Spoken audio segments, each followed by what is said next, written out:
I don't ever slow up, no I don't take shit. I got no love for the fakeness. If you wanna play tough and wanna hate this, I'll always show up.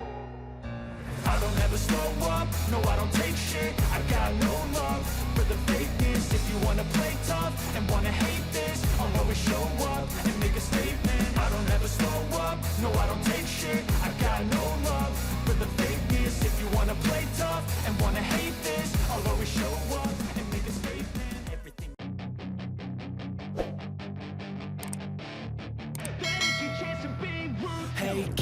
Para pembalap MotoGP menghadapi Red Bull Ring dengan tata letak sedikit berbeda. Chicken yang terletak antara tikungan 1 dan 3 akan menyajikan tantangan tersendiri. Banyak rider yang kurang suka dengan hadirnya area baru tapi tak bisa berbuat apa-apa karena itu dibuat untuk menjaga keselamatan pembalap. Sejak Austria jadi tuan rumah pada 2016, poin penuh dikuasai wakil Ducati dan KTM. Dengan ketangguhan Des Mosedici, tampaknya salah satu pembalap mereka bisa mempertahankan hegemoni tersebut. Francesco Bagnaia, Jack Miller dan Jorge Martin, Pramac Racing, berusaha mengejar podium, kalau bisa melanjutkan kemenangan. Pecco pernah menang di sana pada Moto2 2018 dan musim lalu jadi runner-up di MotoGP. Rekan setimnya, Miller, lebih mentereng. Pada 2020, ia naik podium 2 kali di Red Bull Ring, yakni P3 MotoGP Austria dan P2 MotoGP Styria. Jorge Martin langganan podium kala melaju di berbagai level. Ia mencetak P3 Moto3 2017 dan 2018, menang Moto2 Austria dan runner-up Styria 2020. Kemenangan perdana di level Premier dipersembahkan dari Styria 2021 dan P3 Austria. Menariknya, manajer KTM Paolo Ciabatti tak terlalu yakin pembalapnya, Miguel Oliveira dan Brad Binder, dapat mengulang prestasi tertinggi di Red Bull Ring. Bisa dimengerti karena RC16 kurang kompetitif. Mereka mungkin berharap bisa finish lebih baik daripada P6.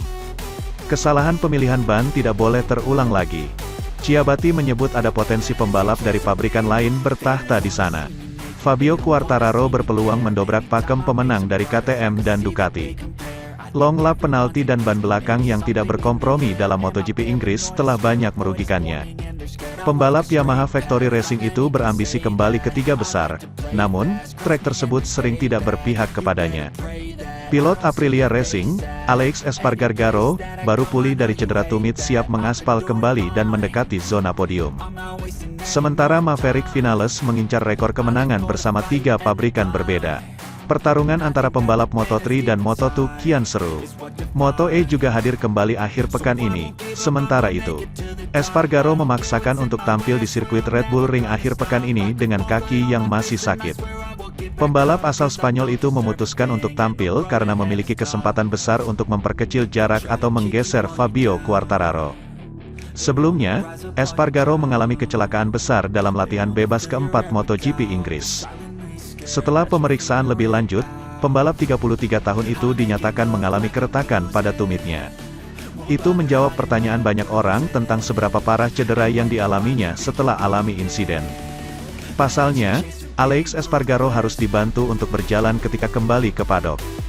Kini, Espargaró mengakui kondisinya secara keseluruhan sudah membaik, meski kakinya masih terasa sakit untuk berjalan.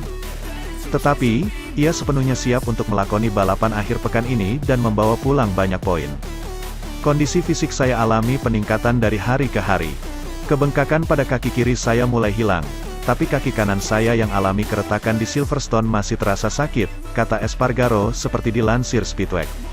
Keputusan Alex Espargaró untuk kembali ke trek bukan tanpa alasan.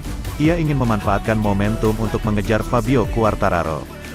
Ia khawatir bisa kehilangan perasaan terbaiknya di atas Aprilia RSGP jika melewatkan satu balapan. Saya menargetkan untuk memiliki balapan yang bagus. Saya penasaran melihat bagaimana RSGP bekerja di sirkuit Austria.